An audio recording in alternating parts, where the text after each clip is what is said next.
3 sebab benjolan di belakang badan. Yang pertama adalah lipoma. Actually lipoma ni dia adalah ketulan lemak yang tumbuh secara tidak normal yang boleh berlaku di mana-mana tempat di body kita. Selalunya dia tidak cancerous dan dia adalah benign, tidak membahayakan. Option sama ada buang ataupun tidak adalah lebih kepada cosmetic reason ataupun kemungkinan ketulan tu terlalu besar yang boleh menyebabkan orang kata appearance lah.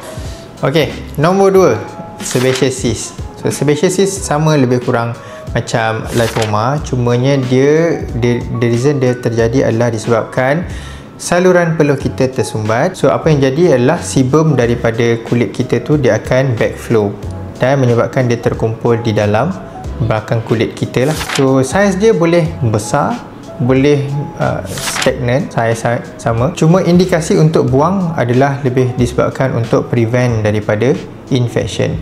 Kerana